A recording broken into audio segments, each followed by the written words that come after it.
Assalamualaikum guys, selamat datang kembali di channel Takalar Anime. Gimana nih kabarnya semua guys? Semoga kalian baik-baik saja dan selalu diberikan kesehatan. Nah, pada video kali ini kita akan melanjutkan sebuah alur cerita donghua lagi nih guys, yang berjudul Bansen Shijin atau Demigod Throne.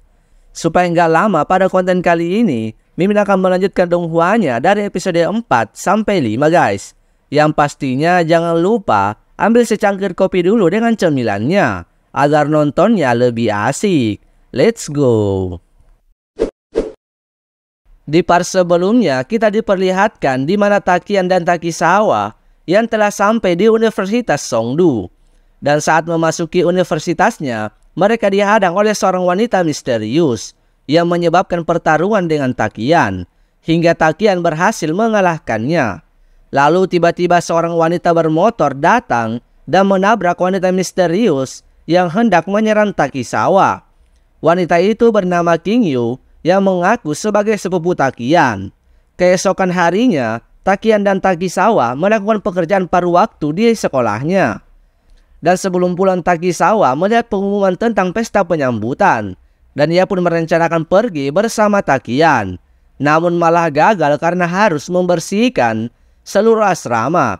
Namun mereka masih sempat untuk melihat kembang api bersama.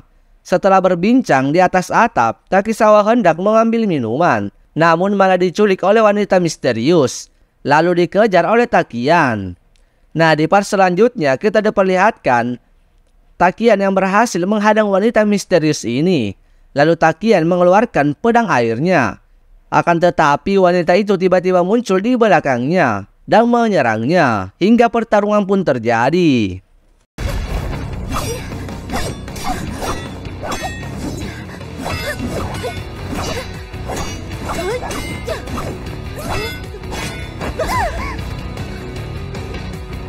Lalu akhirnya Takian berhasil mengalahkannya.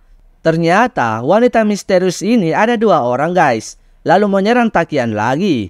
Namun wanita itu tiba-tiba berhenti menyerangnya guys karena kewalahan melawan Takian yang sangat OP ini.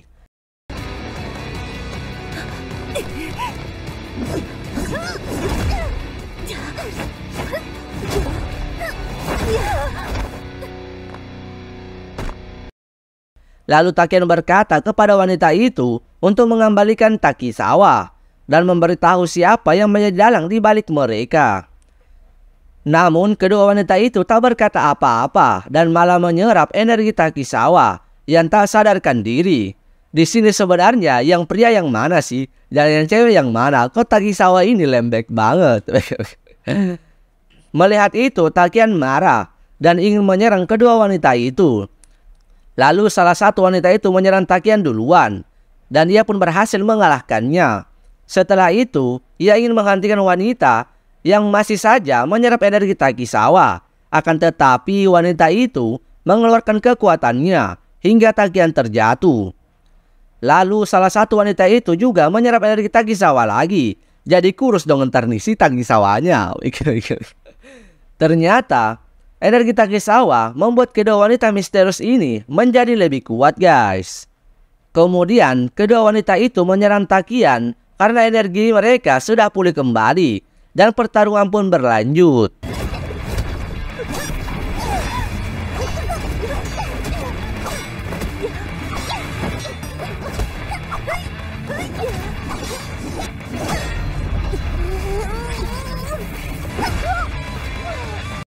Setelah itu, tiba-tiba datang seorang pria yang berambut merah yang bernama Divey, lalu melawan salah satu wanita itu dan berhasil mengalahkannya.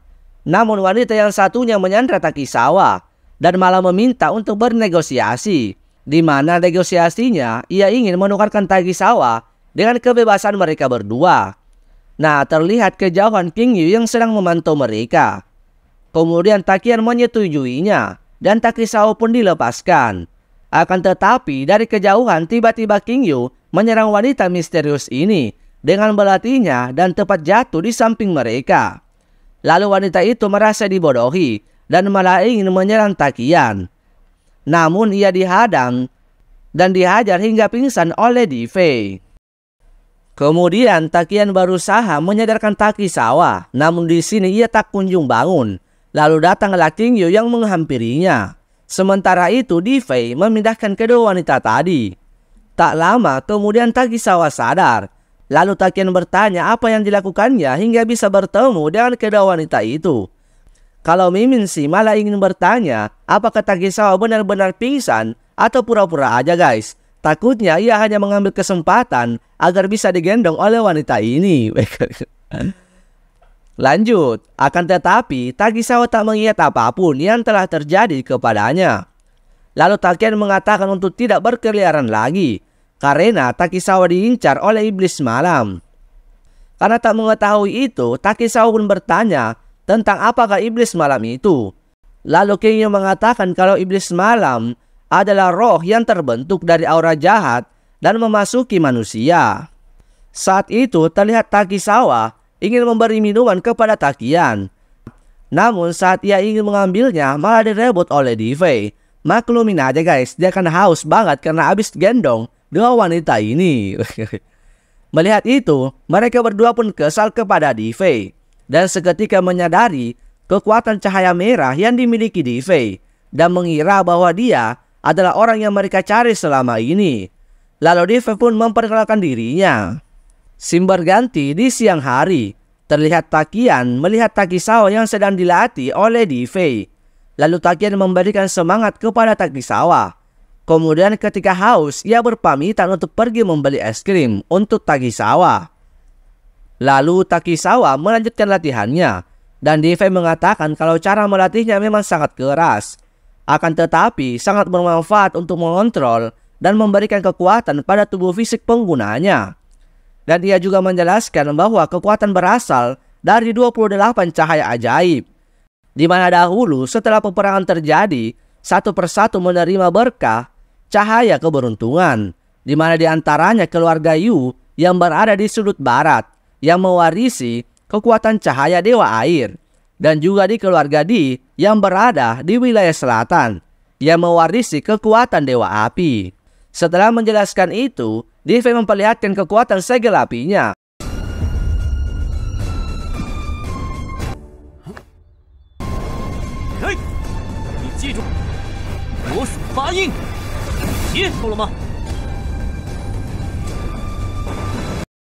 Lalu Takisawa mencoba mantra yang telah diajarkan oleh Difei.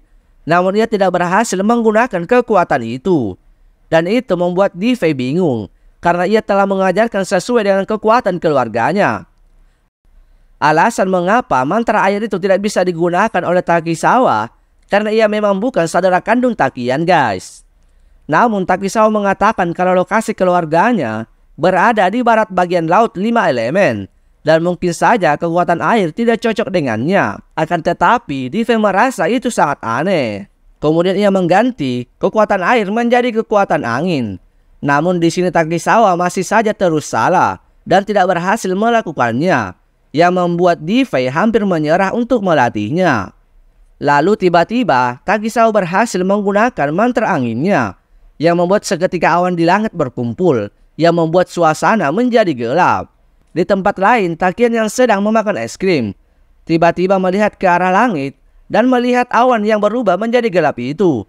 Dan ia pun mengingat tentang latihan adiknya. Kemudian ia berlari menuju ke tempat latihan Takisawa dan Difei. Lalu terlihat Takisawa yang terus melanjutkan mantranya dan menciptakan sebuah segel kutukan angin.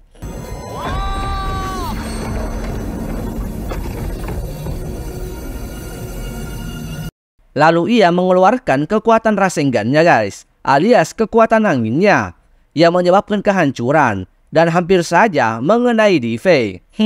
Benar nih guys, Donghua ini mungkin awalnya sekilas B aja, namun semakin memasuki episodenya, ceritanya makin seru. Kemudian Takian pun sampai di tempat latihan. Terlihat Takisawa masih melanjutkan latihannya. Dan ia menanyakan tentang kemajuan latihan Takisawa yang telah ia lakukan selama berhari-hari. Lalu Difei mengatakan ada sedikit kemajuan setelah latihan sebanyak 1056 kali. Namun Takian tidak puas dengan jawabannya dan terus bertanya. Hingga mereka pun berdebat. Sementara Takisawa yang sedang fokus dengan latihannya tenggelam jauh ke dalam air. Lalu terlihat kedua tangan dan kakinya terikat rantai. Lalu ketika ia membuka matanya, ia melihat dirinya lagi berada di suatu tempat yang aneh, dengan tangan dan kaki yang terikat lagi. Lalu ia melihat seorang dewa yang tertawa dan memanggil namanya. Dan berkata, kita bertemu lagi. Perasaan baru kali ini saya melihat dewa itu guys. Jadi penasaran nih Mimin nantinya. Kembali ke tempat latihan. Terlihat Takian dan Difei yang masih berdebat. Lalu tiba-tiba tembok di depan mereka hancur. Dan Difei menemukan sebuah batu yang dimana ada sebuah daun yang tertempel di sana. Ngeri juga sih kekuatan dari Takisawa ini guys.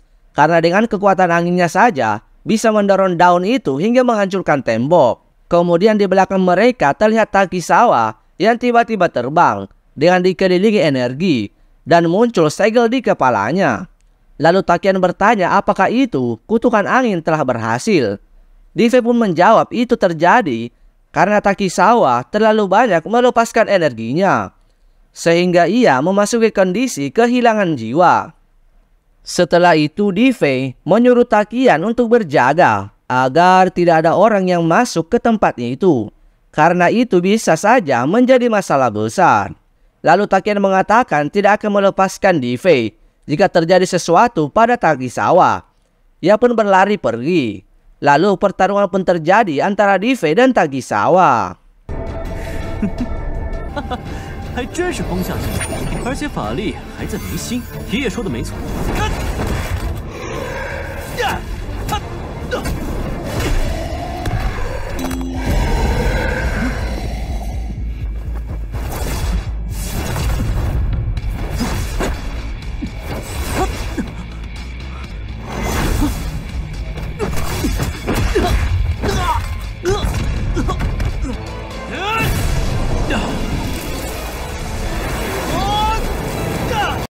Sayangnya di sini pertarungan akhirnya di skip guys. Jadi nggak tahu nih siapa pemenangnya. Tapi sepertinya Difei yang memenangkannya.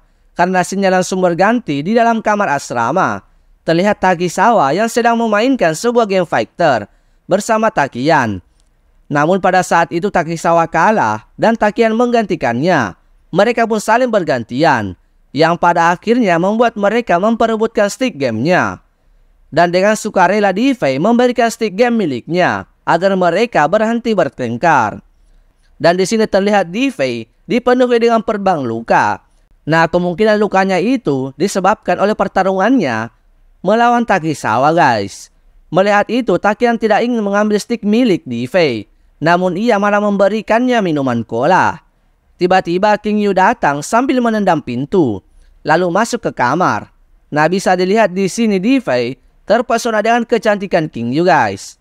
Namun ekspresi Difei berubah saat ia diberikan minuman cola lagi. Soalnya kabarnya di sini Difei sangat menyukai cola guys.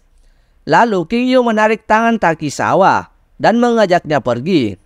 Nah, di sini Takian yang melihat itu juga malah ikut pergi guys, meninggalkan Difei yang sedang sakit. Ya, begitulah resiko jadi jomblo guys. Kemudian mereka memasuki sebuah ruangan tempat pengambilan paket. Lalu Takisawa menanyakan untuk apa ke tempat itu. Takia pun mengatakan bahwa keluarga Chang sama dengan keluarga Si, juga pandai mengendalikan unsur air dan menggunakan itu untuk pengiriman paket agar lebih cepat terkirim. Lalu mereka melihat sebuah mesin dan kemudian King Yu menekan tombol untuk memasukkan kode paket di mesin itu. Lalu paket bergerak di dalam pipa-pipa itu. Setelah itu King Yu menjelaskan jika dimanapun ada tempat air berada, maka paket bisa dikirimkan. Bayangin aja nih guys, seandainya kalian sedang pup lalu lihat ke bawah, ada paket kalian. Gimana jadinya? Kemudian terlihat Takisawa penasaran akan pipa itu. Saat ingin memperhatikan lubang pipa itu, tiba-tiba air bersama paket yang dikirim jatuh menimpanya. Lalu King Yu mengatakan bahwa ini barang antik yang sangat langka. Dan ia memberikan paket itu kepada Takisawa. Kemudian Takisawa dengan semangat membuka paket itu. Namun ia kecewa melihat isinya guys. Melihat itu kakaknya tertawa. Dan King Yu mengatakan kalau barang itu tidak sesuai dengan gambarnya. Wah, ini sih sering terjadi nih guys di kehidupan nyata. Barang yang dipesan berbeda dengan fotonya. yang kadang membuat bentrok antara pembeli dan pengirim guys. Padahal sebenarnya pengirim ini gak salah apa-apa guys. Intinya sih patokan sama harga aja guys, karena harga menentukan kualitas. Oke guys, video kali ini cukup sampai di sini dulu. Thank you for watching. Bye bye.